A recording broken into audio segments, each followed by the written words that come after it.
Wow, we're having a crazy connection. We're rivals. We are. Really? Yeah, you guys were better than us at just about everything, so I'm not even going to sit here and lie to you. I doubt we were there at the same time. I was there in the 90s, dear.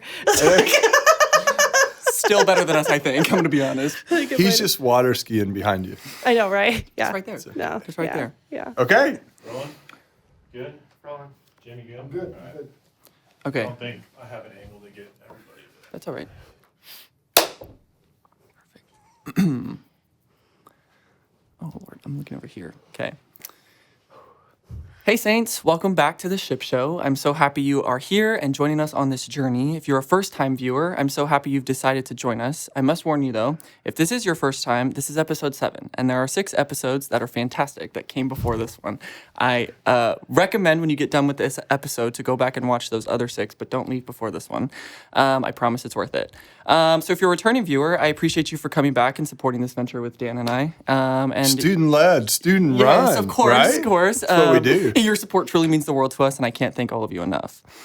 So now let's get to the good stuff about why we're here today. Another cool guest. Maybe? Another cool guest, Okay. right? So our most recent episode was the first in a series I have affectionately themed the Shipp Show x the Maryville community. Because, exactly, that. right? That's very good. So in this series, we've shifted our focus away from athletics a little bit to focus more on the entire Maryville community. Our community is filled with so many people who deserve recognition, and we're kind of using this platform as a way to do that.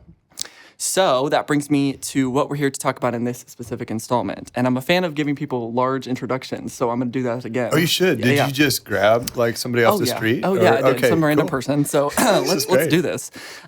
So in this episode, we were joined by another very special guest. She's the director of music therapy, the music therapy program here at Maryville. Additionally, she is a board-certified music therapist, a certified rehabilitation counselor, and a licensed professional counselor with an additional master's in health administration. Dr. Weaver has co-authored over 35 research study abstracts that have been presented at regional, national, and international conferences, including the American Music Therapy Association National Conference, the Sigma Theta Tau International Nursing Research Congress, the National Comprehensive Cancer Network Annual Conference, and the International Federation of Head and Neck Cancer Oncologic Societies World Congress. Whoa. Tongue twister. Whoa. On top of that, she is the lead for the Kids Rock Cancer Program. This program Very cool. which helps children cope with unique emotional challenges that accompany a diagnosis of cancer and other blood disorders. Provides hands-on learning for students in Maryville University's music therapy program. Please welcome today's special guest, Dr. Crystal Weaver. Thank you. Yay, welcome. I hope that introduction did justice to all of your. I hope we totally embarrassed her. Of course, that's my goal with this. Yeah, no, I do not take compliments well in public. And I'm here to compliment you. And so. I read stuff like that, and I'm like, it sounds like my obituary. Like, I know. Like, what happened? I've learned so much along the way. They just keep giving me letters. Yes, right? Yeah. yes. No, I had a student that said that my ambition was to have more letters behind my name than in my name. Yeah, that's great. I know. I was looking. I think I'm on my way. You are I was going to there. say you've got quite a few. It's very impressive. Yeah, I joked with you once that there's one more that I could get if I just fill out the paperwork. Yeah. And I'm do it. too lazy to fill out the paperwork. No, you So gotta You get should it. help her. You should do it. I can for do it. her. I can Let's make it happen. Let's get it turned We'll get in. an email sent Yeah. after this. Yeah, We'll make it I get happen. my national counselor certification. Yes. Ooh, Yeah. there you go. Yeah, yeah. Very cool. So. Well, we seem to have a theme going on here with our special guests, right? We had Dr. Noyes, musician himself, stars. and now we have Dr. Weaver, director of music therapy. Literally program. rock stars. Literally rock stars. I just wonder if Crystal plays in a band and, Yeah. and wears the whole get up. Not anymore. Just Not anymore. I don't have as much time to Did we used to? gig, but there's a lot of music therapists in St. Louis that are also gigging Bet. Oh, musicians. that's so Yeah, cool. that do it for like a side hustle, Yeah. side gig. That's cool. Yeah, yeah.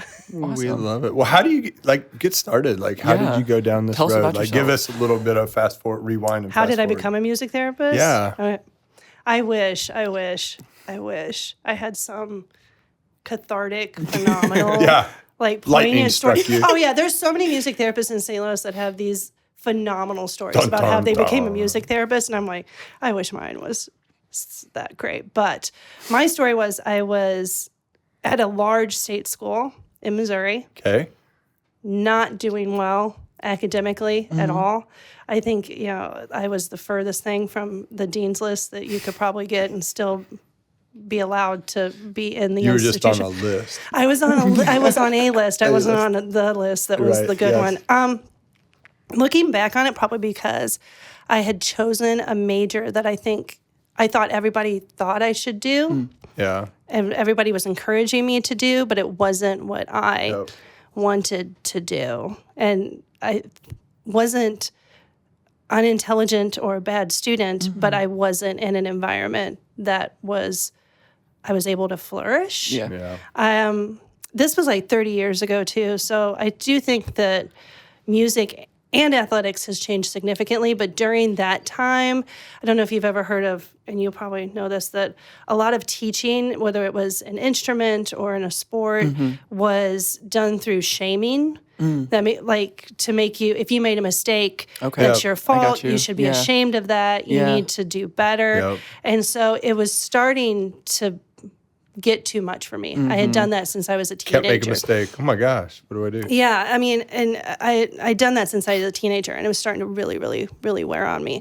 So I had a friend who was 2 years older than me, my upperclassman friend, who said, you go to the career counselor. Yeah. Go see the career counselor on of course. campus. Yep. So I did that, and she gave me a bunch of aptitude tests and, all this stuff. And at the end of it, she goes, okay, top 10 job, careers that you could probably have. Number 1, it says music therapist. Ooh.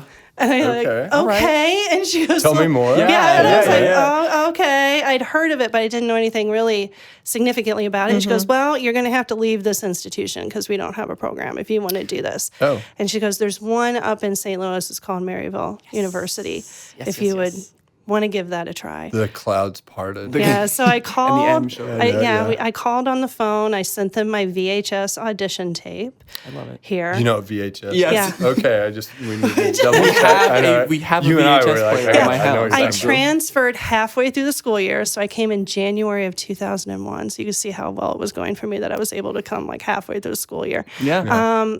And it just ended up being the right place. Yeah. I had teachers that were pushing me, but weren't shaming me anymore, that expected me to work as hard as I possibly could.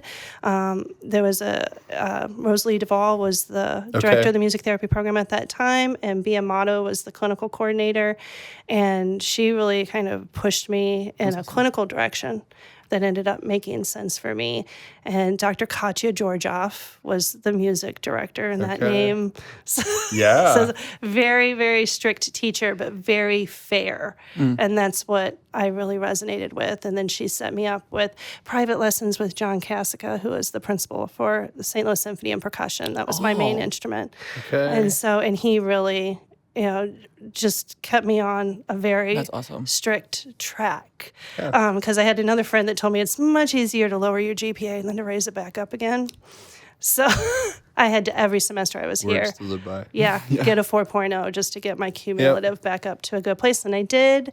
And Bia Amato, the clinical coordinator, gave me a really amazing opportunity to do hospice care Oh, that's awesome. for one of my clinicals. And my voice and my personality fit really well with that population, and that was the first place that I ended up working in St. Louis. Was at BJC talk about Hospice. that stair step into kind of clinical settings, right? Right. So it's one. I'm guessing, right? So one thing to really love playing music, right? But then, and for different audiences, this is a totally different world and different audience that you'd be performing for. Right, and so you can be a phenomenal musician and a horrible music therapist. I would imagine. Those two things do not go hand Yeah, in that's hand. fair. You have to be a good musician, but you also has to have a significant amount of empathy and compassion. You have to have what I look for in all of our students more than anything else is an authentic personality. People that are going through very difficult times in their lives, they can sense inauthenticity very quickly. Oh, yeah. So the more Can't fake authentic, it. No. the more authentic a student is, the more that they're in touch with their personality, who they are, the better they're going to be of service to their clients. And so a lot of what we work on, obviously they do theory and ear training and private lessons and ensembles and all the music things and all the therapy classes, but we really do focus, at least I do, on helping them find their own voice, their own personality, being comfortable in that space of who they are. And at like 18, 19, 20, 21 years old, sometimes that can be a little daunting of doing a lot of self-exploration of who you are and what is, at your core of what your values are. I wonder, Justin, do you think there's a connection to like athletes, right?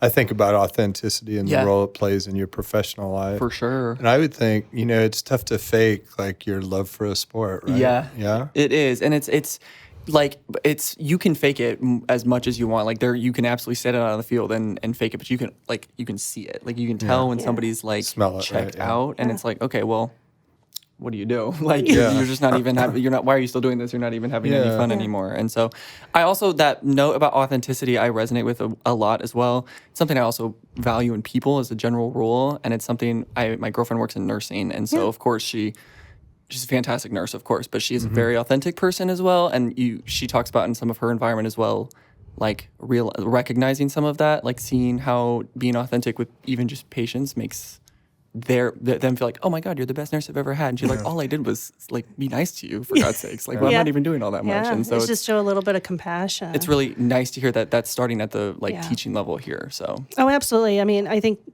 I don't know if you've had this experience where you might have seen somebody on stage and if they're a vocalist and they're singing and you're like, well, the notes are right. Yeah. And the words are right. It's not connected. But it's not connecting. Yep. Yeah. Like the best musicians for music therapy are the individuals that really do have a connection to that music, that understand what that composition or that song is the message that it is trying to convey, and can convey that message to other individuals. You can really tell that when someone's singing like that. It's interesting. It's technically right, but it's not right. Right, exactly. It's like it's not, you don't feel it.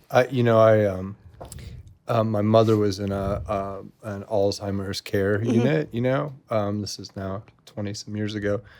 And, it was interesting, right? As I was, grappling with all of that, right? As a family member, right? See kind of the person that you love so much like fade away. But it was always interesting to me, and you could probably speak to this, Crystal, is that when I'd go in there, the one thing, there was kind of a group of these amazing individuals that would sit on the couch and they would watch Lawrence Welk. And they do you have any idea who that is? That's okay. So kind of think of like showing my age here, guys. I'm sorry. It's okay. Like Frank Sinatra, just old, kind of older standards in music and orchestra. It was so interesting is that you could see kind of everyone was a little shiftless until the music came on. Yeah.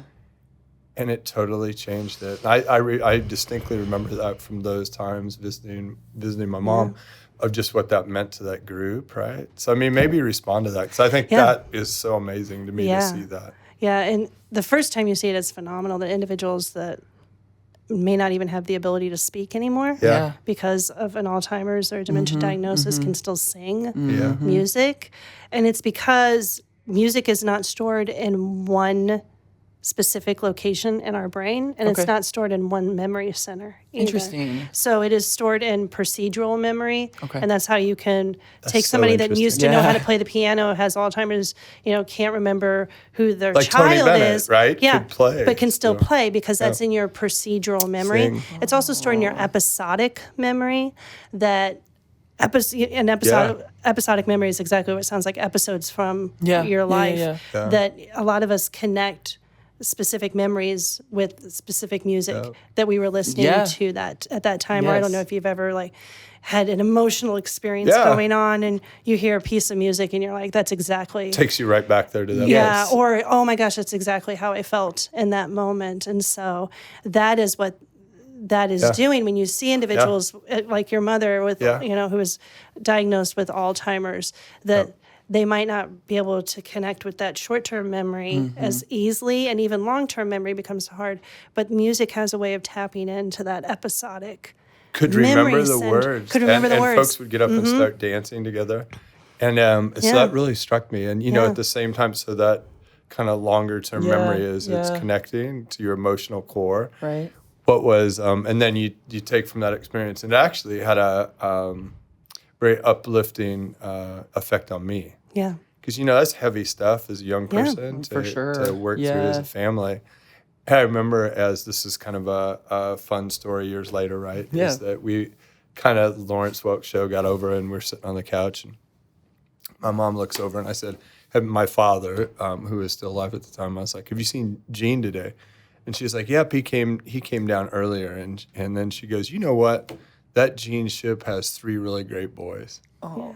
And I thought in some way there was something that was connecting that, right? Yeah. But, had trouble even recognizing who I was, For sure. but still was able to enjoy Yeah. kind of those previous Yeah. neurons were firing when that Yeah. music played, which was really cool. I say kind of what I describe to the students when we're talking about this in class is it lifts the veil. Yeah. You That's a good almost way to get, think of it. you can actually see it in someone's eyes, Oh, I could see it. in her eyes, that she was connecting. And Yeah. to have Oh, those moments. what a gift. For, friends and family and loved ones. It's lifting that veil and bringing that person into like a positive shared experience Yeah. together. Yeah, it felt so good, right? Yeah. Like, and Yeah. it's a difficult situation, but you take away from that, you're like, I could see that person who I know and love was there. Yeah. Yeah. And I just think it's so cool too that there's like a music. As somebody who's knowledgeable about this whole kind of thing, it's hard to even conceptualize that music can have such an impact like that, and that we have whole therapy programs dedicated to like teaching people how to make that happen. Like that's so cool. Yeah. And I am jealous now because Yeah, I know, should have right? been a music therapy major. No, I'm just kidding. Right. Right. You still could be. Yeah, I If you know. One want semester left, just switch majors real graduate quick. in May and just start. Yep, Yeah. keep going. Keep Start going. something different. I did. I mean, There- I just, did 4 college degrees that That's okay. weren't necessarily related to each other completely. So I'm not. It's all the letters. You It's all the can letters. do that. But it was pinballing around a It was. purpose, right? It, To where really you was. It Found really your strike was. zone. Yeah. Love it really, that. really was. And I wanted to go back to something you had mentioned earlier because I think I roughly, briefly maybe mentioned this in some capacity in the last episode about how like the way music interacts with your memory. I feel that all the time too. Like my roommate and I were driving to go tour an apartment last week, and I remembered a song that I listened to in like 2016, and then I played it again, and I was like, oh my God, I'm 2016 in the car again listening to this for the very first time. And it's so like fun to experience that again. And then there's also times when I hear music again that I can know. It's the same thing I feel about movies sometimes. Like I wish I could watch movies again for the very first time. I wish I could hear songs again for the very first time. This past weekend, I went and saw Phantom of the Opera at the Fox. How did you like it? Oh my God, it was so good. But I wanted to, the second they did that first like entrance with the chandelier, I was like, I want to live that again. Like I don't want to, it's never going to be the same as I did the first time. I have to do this again. And it's really cool exploring that and how that actually works in the brain. So Yeah. And we find that for whatever reason, the music that you enjoy, that you connect with during your teenage years and your early adult years, those early 20s, Yep. is really what sticks with you the longest. Yeah. Yeah. And so, yeah. you were listening to the Dead To the around that Dead time, through weren't my we? brothers, Yeah, right? there you go. So Yeah, that's I was why going to ask you, when did you start? Oh, my brothers. Yeah. So Yeah. they're 12 and 15 years older. Wow. So right, I was a bonus, just so you know, right? Let's clarify that. And so I would steal their albums Yeah. and listen to their music, and I always thought the album covers were cool, all the notes, right? And that's how I got to kind of love and enjoy, appreciate music, is through my brothers. And then you're kind of hooked. Is to your point, Crystal. It's like, gosh, when I was in my teens, I think folks were listening to 80s and 90s Yeah, music, which yeah. I definitely course. did as well. But I was always grounded in those early groups, right, that my brothers listened to. Yeah. Yeah. That's so cool.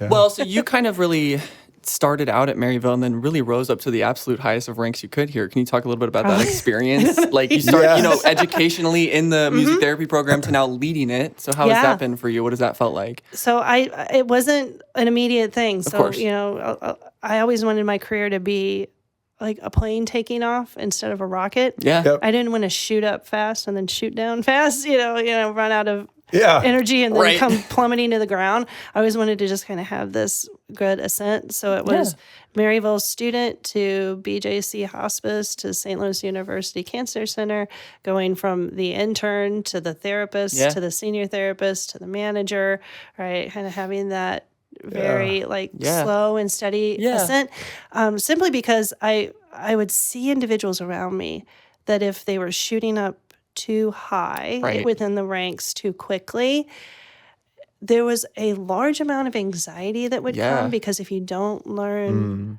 the job before the next one, I never wanted to be in a position where I was laying awake at night, fearful that I didn't know what to do at work. It doesn't mean like I have every problem solved immediately, but I always had confidence that I had the tools and had the skill set to do that. And I think a lot of times now individuals want to be like the CEO. Right out of the gate. Right. Yeah. And that's not... you're shaking your head. That's not... No, I didn't even know these jobs existed, right? I kind of like, there was maybe a chancellor, president somewhere, but all the stuff in between, you don't know anything about. Right. Yeah, you know? And so it's really important. And so that was really my goal. And then while I was working full-time, I would go back to school. So the first time I went back was here to Maryville again, and they didn't have online programs yet. So you had to go to school at night. So they had an evening program here for rehabilitation counseling that didn't start till 5 p.m. So I'd be here a couple nights from 5 to 7 p.m. That's awesome. And then kept working. And then I was at St. Louis University, so I did the Master's in Health Administration program there, which was like a hybrid program. So you would do some stuff online, and then you would do one Saturday a month. That's awesome. And it was, and then came back here and did an EDD program. So I was always working while I was doing my other degrees, simply because the work experience fed the academic experience. But then also a lot of these individual organizations will give you tuition remission of some kind. And so you can cash in on that opportunities that drives down you having to pay for your academic experience yourself. It keeps you so integrated, right? The coursework to the practical application. And it feels really good to hear somebody say that who has had success there, because I will graduate in May, and then I will start the online master's program in August, but the goal is to have a full-time job at that point. And so it's nice to know that there are very successful people, not just successful, very successful people that were able to balance that. And so balance it the best I could. I know. I don't think everybody has this, like, what's the balance? And there's no one, right. I was going to say, my philosophy is, I work full time and I've been a student, but I'm also married. I also have kids. I'm also a friend. I'm also a sister and a daughter and an aunt and and so and so I read in some book, I can't even remember what, that it's about recognizing that when you're doing one thing, you're sacrificing the other things. So me sitting here right now having a conversation for this podcast means that I'm not meeting with a student right now. Means that I'm not with my children right now. Right? If I'm at home on a Friday night having pizza with my kids and my husband for our Friday night pizza nights, I'm not maybe potentially at a recital for one of the students. And so it's never about you can have it all and be it all and do it all. It's that you can have some of it sometimes. And what I try to do to the best of my ability is in any situation that I'm in, to be fully present and connected in that situation, that I have these other things going on in the peripheral. That's great but advice. being present in the moment. I had a Rosalie Duvall, the director of the music therapy program. She said you wear different hats. Yes. And you decide what hat you're going to wear in any situation. I love that metaphor. And I will even do that for my career too, because if someone comes up to me and asks me for my opinion or my insights, and I will say, well, putting my health administration hat on, this is how I would answer that question. Yes. Or then putting my counselor's hat on, this is how I would answer it, maybe completely differently. So I can even tell them, I will put on different professional personas and answer this, give you the insights from that lens of that professional persona as well. And isn't it great? Like at some point, you liberate yourself to think as a young professional, you begin to think, I have to do everything all at once, all the time. Oh, yeah. And if not, I'm on this perfection hamster wheel. Yeah. And at some point, it does begin to connect as life gets more complicated, that you're going to, a B plus in this part of my life or a B might be okay. Right. At this time, I think I can raise my grade to an A at a different time. You just it's kind of these acceptable trade-offs, right? Exactly. Through the years that you make. And I have come to terms with that quite a bit, especially now, because like I'm in a minor, I have a business admin minor, which unfortunately meant I had to take accounting classes. I'm apologizing to the accounting program. You guys are not for me. It's not my strong suit. It is what it is. And so like, I'm like, listen, I'm going into public relations. I'm going into comp. If I have a B in finance, if I have a B in managerial accounting, the world is actually still going to go around. Okay, but it's going to serve you because when course. you're with an organization and they're talking about days of cash on hand and net revenue, and everybody else is looking around like, I have no idea what's going on. You could be like, I can kind of hang with this. I think I understand what they're talking about. Like, we might be okay, or like, oh gosh, I need to start brushing my resume up. Right. Exactly. You can be like, oh, okay. Right. And I also love the sentiment about like trying to do everything. That is where I'm at right now. So like I just got done talking about how my to-do list is like a never-ending like a CVS receipt. You ever see people make fun of the CVS receipts that are like 12 feet long? That's how my to-do list feels. And I'm coming to terms with the fact that when I graduate, a lot of those things will be done. Like I'm a SAAC president role will be done. I won't be an athlete anymore. I won't have to be preparing for graduation because that'll all be done. I won't have to be finding a job because I'll have one. So it's like all of these things. That's okay. Like you don't have to be doing 1,000 things at once. And I like that metaphor. I also like, and I'm going to make the athletics connection here. It's my job as the resident athletics president. Let's go. You mentioned it's okay the steps along the way. Like it's really easy to want to do everything all at once at the same time. Like it's really easy as a track team to say, let's win nationals tomorrow. It's never going to happen.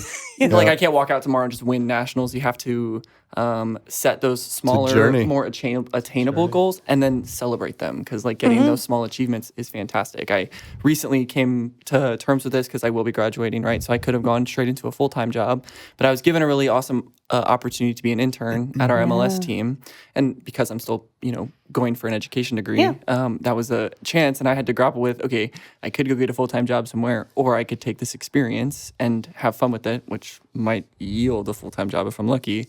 And so I took that opportunity because, again, it's a small win. What are you doing? Like, I don't even know this. Like, what's the gig? Yeah, well, so I currently work on their street team, which is like their grassroots marketing, branding sort of team. And my bosses have an intern every summer. This summer they're going to have 2, and so I'm one of them. So I'm going to get to work pretty elbows deep in some of that grassroots marketing, branding, as well as kind of redefining what we as street team do. And the World Cup is this summer, so I get to have a heavy hand in working in some of that. That'd be an that awesome should be opportunity. Fun too. Yeah. And then the networking. Exactly. I always did those things because of the people. Yes. That would get to me. Yeah. You love people, and that's what I've said at the end of all of this, right? Like if nothing else, at least I've met a network of really fantastic people and it's again, it's resume experience. It's put on all those things. And I wish I could tell you, like, when people see my CV, this was a methodical plan, and I wish I could say that was true, but No. Doesn't work like that.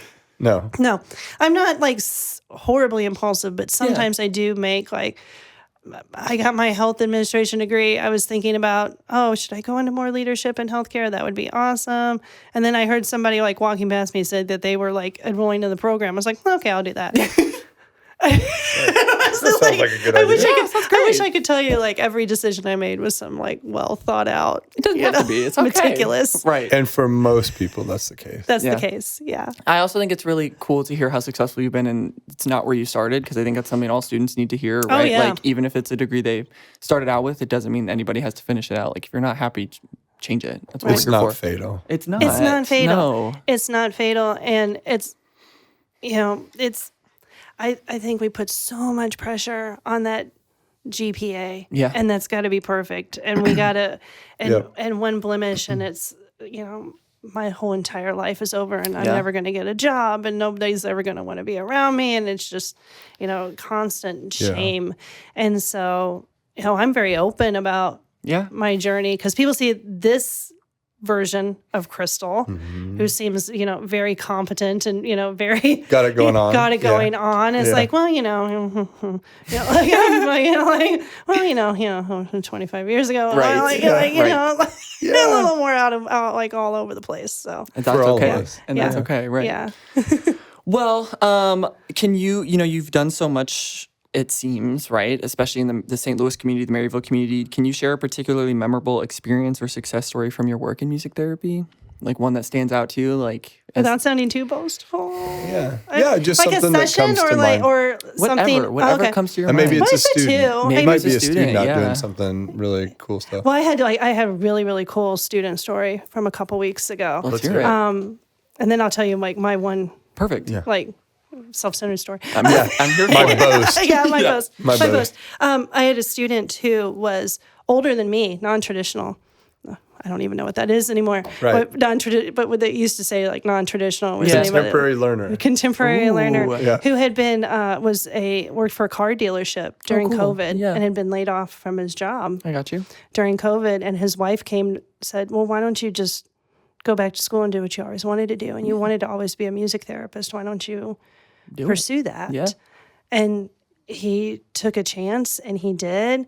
And he came to Maryville and went through the program and awesome. worked so hard and did so amazing. And like 2 weeks ago, he ended up getting his dream job, which was working with older adults with Alzheimer's Oh, that's and really dementia. That's awesome. Yeah. That's And really so awesome. when we got that message from him Yep. that he had gotten the job that he had wanted, Yep. and he had put in so many hours of work. And where a lot of people during COVID, if they were gotten laid off, that was just soul crushing. Yeah, end that of the he road. took that as an opportunity. Detour. Yeah, to do something different. That Yeah. he had a support system around him That's awesome. that encouraged him, and it was when we I got love that that email. story. I was Yeah. like sitting alone in my office, but I was just laughing to myself, like how happy I was. That's awesome. Yeah. That's and so excited I was. Well, Yeah. think of what And it does so- to his life, right? Of course. Right, no, right. I know. On fire. And there's so many people that are doing JOB jobs Yep. and not doing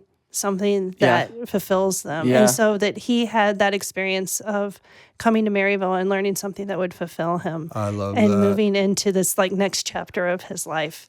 Yep. And having that career. And we're so excited because I, as an alumni, so this, like Yeah. I graduated from this program. So Yeah. I always love that my students, I get to be on that journey with them, but then they graduate and they go into the workforce, and then we get to be alumni together. Yeah. And so our relationship, That is our awesome. identities with Yeah. each other change, but the relationship continues. And that's one of the, I will say, a very fun part of commencement for me. Yeah. Is that I get to like welcome them to the alumni Yeah. network And for that's so music cool. therapy. So, Right. yeah. And that's such a Yeah. unique opportunity you have then Yeah. too. Right. Yeah, and that was for my like non-humble story is the year that I got this position. Yep. I had been at the St. Louis University Cancer Center for over a decade. Awesome. And they were merging SLU Care Physicians Group with Okay. SSM Health. Okay. And so it was kind of that moment of, and this job was open, and someone called me and said, would you be interested in interviewing for this? And it was like, well, maybe this is the right time, Yeah, right? You right. know, my time at SLU is ending, and, Yep. you know, I've spent almost 20 years in the field. It would be a good opportunity maybe now to come back to Maryville. It was the 50th anniversary of the music therapy program. Oh, wow. The Wow. academic year that I started. So like right that September, they're like, Crystal, we're so happy to have you here. And now you got to put on a big party for all the Maryville Yeah. music therapy alumni. It's the 50th on. anniversary. Right. Right. And so, but that was a phenomenal experience that I had Wow. brought back Yeah. all of my friends, That's so cool. all of my colleagues, right? Everyone that I were a part of this, which music therapy in St. Louis is a very close-knit community. Yep. I'd imagine, And yeah. so, and then my old professors, Bea Amato Oh, and no Rosalie way. Duvall came. Oh. And at one point I had to stand up and welcome everybody when it was time for the lunch. And for me to stand up Yeah. in front of that group of Yep. individuals that were my peers and my friends and my teachers, and I valued their opinion of me more than anyone else's. Yeah. And, you know, and I said, hello, my name is Crystal Weaver, and I'm the director of the music therapy program. And when the response that I got for them was Yeah. just, they were all just so Yeah. unbelievably excited They that passed the torch. an Right. alumnus was now That's responsible awesome. for this Yep. program. Not That's meaningful. yeah, it was so. That Yeah. was one of my favorite work Yeah. days Cool. of Wow. all time. That they were happy that and they felt good that I could be responsible for this program, that I was going to do well by it. And so that was just total full circle moment. Oh my gosh. I was going to say, could you imagine getting up in front of your mentors No, and not even a little professor bit. and that was their job. Yeah. And you introducing yourself. Well, I do have a funny story. So you'll love this. So it's not as cool as your story. So when I went back to Omaha as a vice president, right? So I worked at the University of Nebraska Omaha years ago as a graduate assistant, right? In the health and kinesiology program. And so that was kind of me, young Dan just getting started, right? Not really sure where I was going or what I was going to do. So I remember receiving this gentleman's name is Joe Kaminsky, and at the end of the year, he was a director there, and he had written an evaluation, like his, kind of the traditional Likert scale, 1 to 5, and these 6 or 7 categories. So, fast forward, I'm on my journey in higher education. I come back to Omaha, and Joe is still there, and he reports to somebody who works in our division. And I thought, how great is this? So I called him into my office because then everyone had to send their evaluations to me to review for the year. And I thought, this is so great, right? How has this come full circle? And I went back in my old files and I found my original evaluation. And so Joe came in. He's a wonderful professional, and he's since retired, but just think the world of him. And he sat down and I said, he goes, all right, what do you want to talk about with my performance? And I said, I'm not really interested in that. I pulled out the old evaluation. I said, I'd like to appeal some of these lower grades on my evaluation, Joe. Yeah. And he just laughed. We had the best time, but you never think. No. Many years ago that now you're coming back and you get to work with people that you really respect as people. Yeah. I had the same thing happen last year. The students were cleaning out some cabinets, and they found my VHS audition tape. And you watched it, of course. I had to actually get it my husband sent it off. I didn't have a VHS player, so we had to send it off to get digitized so I could watch it. But they was awesome. Still, Did you show it to the students? No, I was like, no, I didn't even show it to my husband. And it had my senior recital on there too. So and my husband was like, let's sit down and watch this. I was like, actually, I'm going to watch this first and vet this, and then we're going to watch it as a family because I have a vague memory of what happened, and I'm not 100% isn't that wild? I bet you were watching it like, who is that girl? Oh my gosh. Well, and I was like, gosh, why was I so hard on myself? That wasn't that bad. Right. Like that was, that was the other but thing at the time it was so big right in front of you. Like, no, but to get my audition tape, that was surreal. Really funny. That's it was really surreal. Cool. It's that's like so cool. I don't know if you had it when you had your holding a time capsule. Oh, it was. I thought it was so funny. Yeah, I was almost like crying. I was like, I don't know why I was so moved. I was like so emotionally getting nostalgic. One of them was like, hey, you need to do a better job of being on time. And I thought, that is my life. I was like, so it hasn't changed. I would probably give myself a worse score today. That's what I told Joe. I was like, you were right. You're right. And I'm still working at it. I'm aware of it. It's okay. It's okay. At least you were conscious and aware of it. You were taking his advice all those years ago. I was. Well, and I would say that this is a prime example of what we talked about in episode 1 of putting the Saint in St. Louis. I mean, come on now. We're literally you've done it all. Been there. Been there, done that. And now she gets to put Saints, right? Yeah. Yes. I mean, that's what's really cool. Back in St. Louis. Oh, and can I tell you that's it. I love that. That's so great. Yeah. I was like, we were talking about legacy. Okay. The other week, and what do you want your legacy to be? And me getting to see a student working in their chosen career and with their chosen population and living in the community that they want to live in and having the life that they want to have. Doesn't get any better. Yeah. That's when I have my proudest moments. Like you could do well no recital and I'll be sitting in the back going, yeah, that's great, that's awesome. But when I see you living the life that you want to live.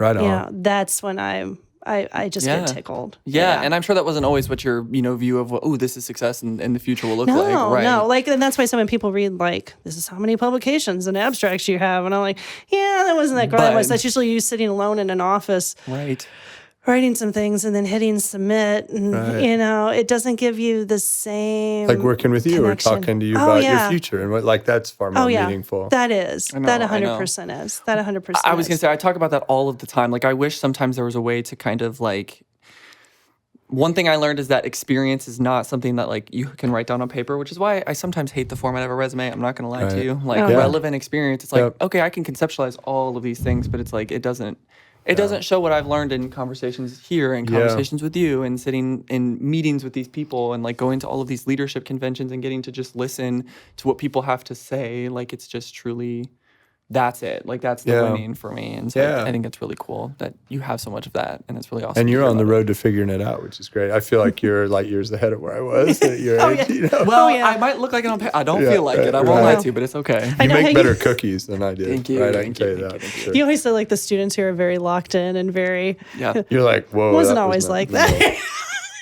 That was not me. Right? What am I going to do? It's okay. I haven't felt very locked in as of recently. I've been very locked out, but it's okay.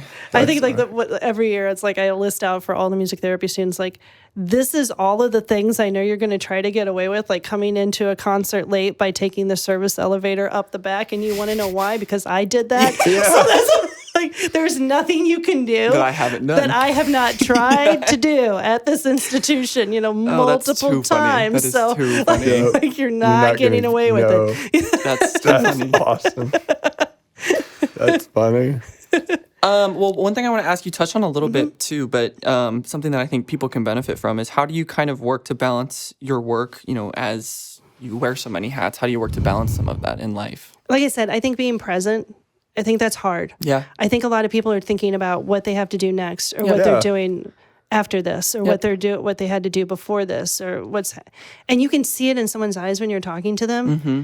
They're doing calculations of like, okay, so in 5 minutes I have to go over there, and then I got to talk to so-and-so. And I'm not pulled in as many directions as the president of a university. This could be a whole lot worse. Just I've worked in situations where with like CEOs and presidents where you're like, you're just trying to you talk it like as fast as you possibly can because they only have 2 minutes and you don't even know if they're paying attention to you in those 2 minutes. And so I think it's I don't think it's something that you are born with. I think it's something that you have to work at. I agree with that. At being present in a moment and letting the other things go in that moment, right? For sure. Right, in that moment. You and know it's what a hard. superpower is for that, I think, so I would just share this as advice, is if you have a really curious mind. Yeah. Like, I want to know your story. And I think this is why, go back to Joe, probably why I run late all the time, is that I'm very curious, right? And so it's like, I am very interested in your story. I want to know how you're doing, like I legitimately do. Yeah. And I've kind of come to terms with my life of like, if that means I'm going to be late for other things, I'm going to be just as curious in my next meeting as I am in this meeting. Right. Because I think that's the ultimate form of respect, is to really give some of yourself to others for sure. and to listen. And you learn and you grow and you do. And when I was younger, I don't think I knew all that, and you were just kind of on a hamster wheel trying to get to the next thing. Right. But once you liberate yourself, it's like, no, I really am a curious person. I want to know your stories. Yeah. Right? And I think also for me personally, to find that balance, I have to have people around me that want to help me with that balance. I'm very lucky, and I will say this as a woman, to have a husband that is very, very supportive of my career. That's awesome. And is just as happy for my successes in my career as I am. Sometimes even more excited than I am. This isn't a big deal, but I didn't take his last name when we got married. Okay. His last name is not Weaver. My children's last name is not Weaver. And I caught a lot of flack for that. I caught a lot of, especially in the Midwest, that was a very, like, you're not dedicated to your relationship. You're not dedicated to your spouse. You're the stuff that we worry about, right? That's on the very frosting of things, right? Oh, yes. Oh, absolutely. And the person that could have cared the least about it was him. That's awesome. So I think that's really important if you're looking for balance, is that you have people, whether that's a spouse or a friend or a sibling or, whatever that close circle of loved ones is going to be for you, is having those people surrounding you. Such good advice. That are helping you, right? Because he makes dinner at night. I'm not the cooker of the family. I don't know how to cook. He's the one who's, holding that piece of the deal. Is he any good, Crystal? He's okay. He's not as good as my brother and my dad. Really? Yeah, I come from like a lineage of like male Chefs. Yes.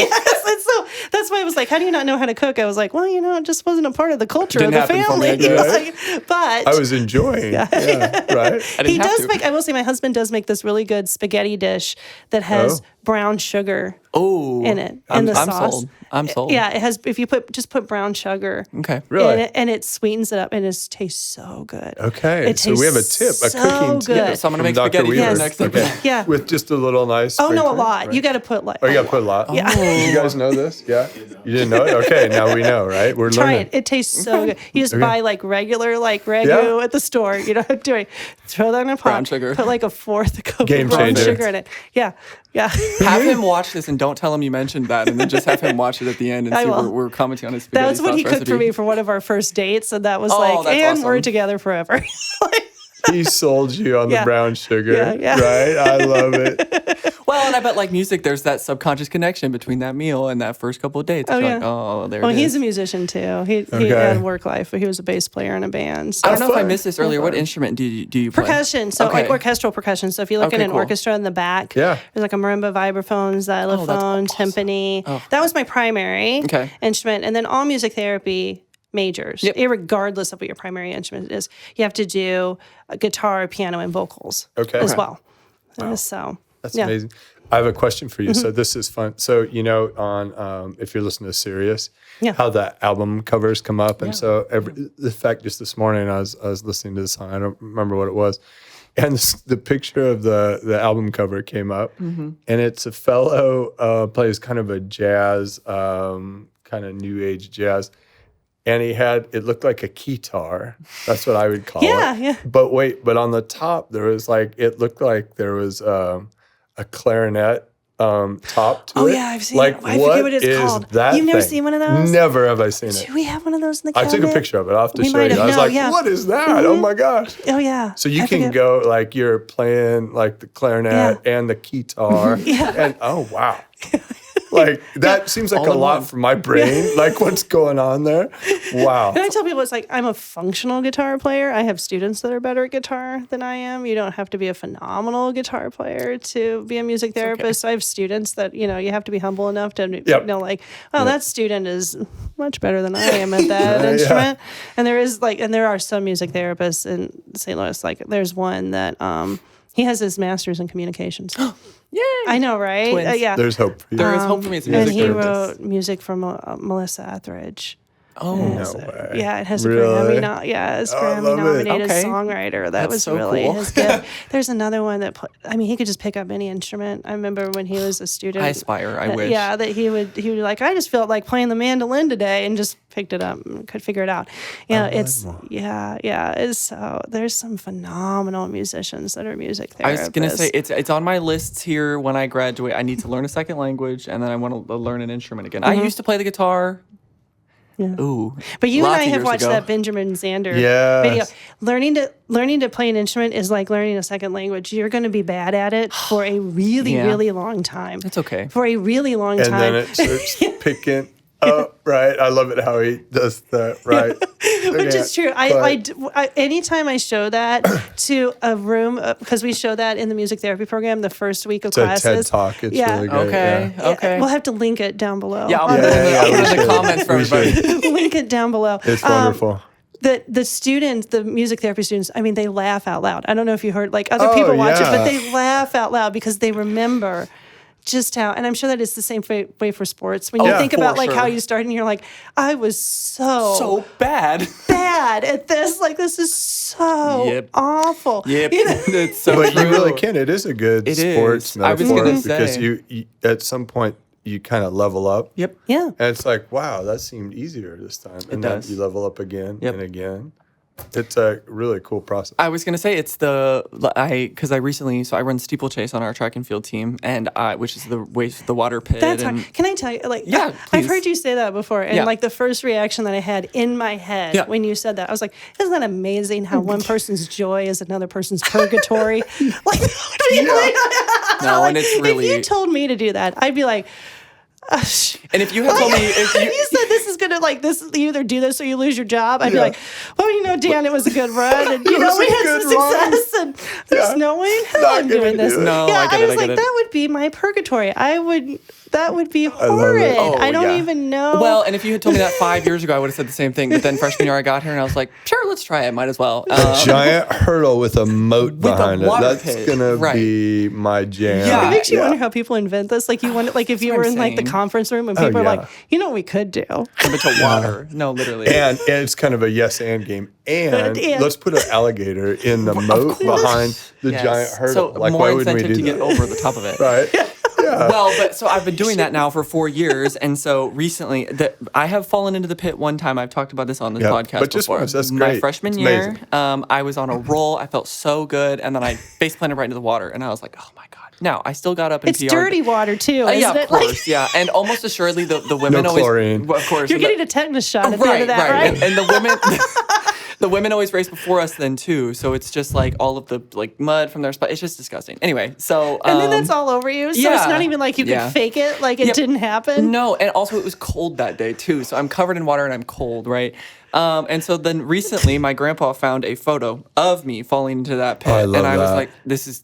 For years, I've been like, "Thank God I fell in because it taught me to be better," but also thank God it wasn't documented. Well, it was documented. Well, can I tell you though? But when you're my age or Dan's age, those are the stories that I look back on and I laugh my head off. Oh yeah. Those are the ones. It's fun. Yeah, we had one here that we had to do a strings techniques class. Yeah. And we were all really good at what we did, but none of us played the violin. Okay. And the teacher was like, okay, if you guys just, hang in there for a semester and you do a concert at the end of this, I'll give you an A. We're all like, okay. Thank you. It's if you're going to gonna give be us an rough. A, oh my gosh, the dean showed up and it was just, it was worse than that. I'm so happy. There's pictures of it, but I'm so happy there was no audio of that, that's so good. and I'm sure this dean at the time was sitting there going, what am I paying for? Right. What is What are we doing? this is the top brass that we have in this area for this profession. This is what we got going Yikes. on. But we reminisce about that story when we have alumni reunions, Oh, that's and funny. was at that time highly embarrassing. Yes. Now is the funniest thing. That's exactly the truth. 'Cause Totally agree. I look back on it and I'm like, well, that was literally the worst moment of my life. And now I'm like, okay, well, one, I can laugh about it. And two, hasn't happened since. Knock on wood. And that hasn't picture happened is so good. That can be a metaphor for grit, determination, Oh, absolutely. resilience. Yep. Yes. Oh, absolutely. Because you got up and you finished the race, right? I did. And I actually PR'd that day, if you'd believe it. Yeah. It wasn't monumental, but it was But do still you understand what good. I'm saying? You could have just Could have stepped off. I could have Yeah. rolled Did out of the anybody see pit that? into Right? lane Just 8. kinda rolled out of the pretend like frame, you just rolled out of the frame of that camera shot. it was a real possibility, and instead I decided, well, let me get up and finish this race. See, I 'cause- love that. That's such a good motivation. That shows your character. That's a good thing. Thank you. Oh, yeah. Well, I always like to end these with a funny question to kind of end it with something ready. light. There's no preparation for this. So in sort of, theme with music and everything we've been talking about here, if you had a personal theme song that played every time you walked into a room, what would it be? And I think for me right now, as of since this weekend, I would say it'd be the Phantom of the Opera, like the big overture song at the very start. Like The organ song, it's so dramatic. It's so if I walked into a room, I'd want that to follow me behind. Yeah. Now, if you ask me this question next week, I'm sure it'll change, and the week after that it'll change again. But right now, that's where I'm at. Like I am the Phantom. That's what I want people to think when I walk into a room. I love that. Yeah. Oh, that's cool. Dun, dun, dun. We've talked a little bit about it, but it's tough for me to not go down a Grateful Dead catalog. Yeah, it's okay. But I've been, U2 and I grew up with You U2, like U2, right? yeah. So I think their whole catalog is always open. The bad for me, there's even a quote that is, "You come into the office." I just saw that today. So we Yes. put that up there. That's I'm awesome. awake. I'm not sleeping. Right. Yep. So, Oh, yeah. And I think that has a lot of different I love it. right reverberations kind of in somebody's life. So I think theme. wake up. There you right? go. And let's get after it at Maryville. I Right? love it. Mine, What about you? honestly. Yes. Yes. Okay. So a lot of time we don't ask music therapists what they like to listen to Yeah. themselves. A lot of time, Okay. you've heard me talk about that in class about Yep. giving this gift away to help I do other love people. That. Yes. And that's the hardest. I say that's the hardest thing to do as a music therapist is give your love of music to someone else and giving that gift to someone else, and you don't know if how much they're going to treasure it or not. Right. And so rarely you ask music therapists what they listen to on their off hours. It's usually music that we grew. So I'm a child of the late 90s, early 2000s. There you go. So I really do like punk rock music, and I really do like pop punk music, and and that time period. And if I had to pick, I know this is the Ramones. No, it's actually it's a little bit more hardcore. That's why I like hesitate because I'm like, all right. Like people are like, what is this? It's like I love it. The Beastie Boys. Yes. Sabotage. Yeah. Yes. Okay, I got some support. head Yes, of course. Right on. Of course. That is it has a phenomenal bass line. Yep. By the way, maybe the best music video ever. Okay, so you do know it. I love it. Yeah. Well, and I'm always a sucker for anytime my name ends up in a song, which is often. Wow. And there's a line in there. What is it? It goes, "Your crystal ball ain't so crystal clear." And I love it when my name's in music. Yes. That's a good one. Yeah. You need that like a tattoo right Oh, here. I know. You guys can't see the guys off camera. I know, but right? at least I got some head nods from Yes. No, I love, but it's such an aggressively angry song. I don't know so if good. people walking in like, No, I think I'd be into it. If I heard it, I was like, all right, I can support, I can get behind this. Yeah, no. I love it. I think saw it's a the good Beastie choice. Boys in the early 90s. You did? Yep. Oh my gosh. They came to Omaha. Love it. Did you like it? Oh my They're gosh. good. Loved They're it. phenomenal. Right? And Yeah. we saw them in such a small venue. Yeah. Like that and Pearl Jam on their original Yeah, that's my tour. husband's favorite band is Pearl love Jam. Pearl Oh, Jam. he would wig out. You'll have to meet him and talk do. to him Yeah, about yeah. He's a Let's huge talk. comic book fan too. Okay. Yeah. It's a match in the making. It Oh my is. I goodness, know. wow. I want to meet. Well, I will tell you, like, I don't want to make this I thing want go the on too spaghetti, long. really, is but what I want. I know, and he brings right, spaghetti. there's a band, one of my favorite bands of all time. I can't believe I've ever not told you about this. Their name is Coheed and Cambria. Anybody? Head nods again. Thank Dang you. it. I don't know.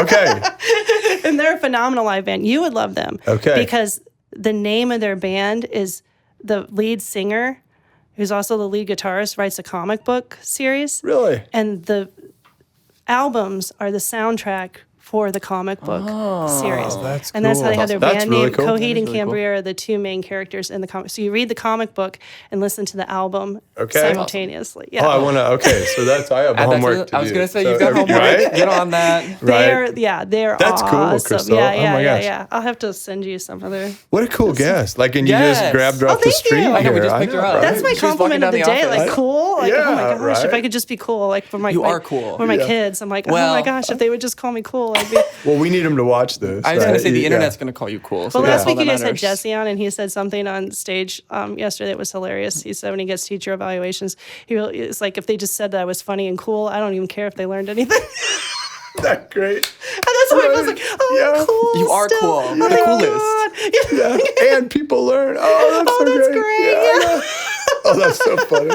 Well, thank you so much for You're joining welcome. us. This is It was so fun. great to Thanks, have you Crystal. on. This is fun. You'll have to Yes. have me back for a part 2 Yes, sometime. we will. You'll have to, yes, yeah. yes, will. of I'd course. love to. I'd love to. That's Okay, great. close us out, young man. Well, thank you all for watching episode 7. Come back to see who else we can grab off the street, I We guess, will. for the That's what we'll do. next time. So, peace out, Saints.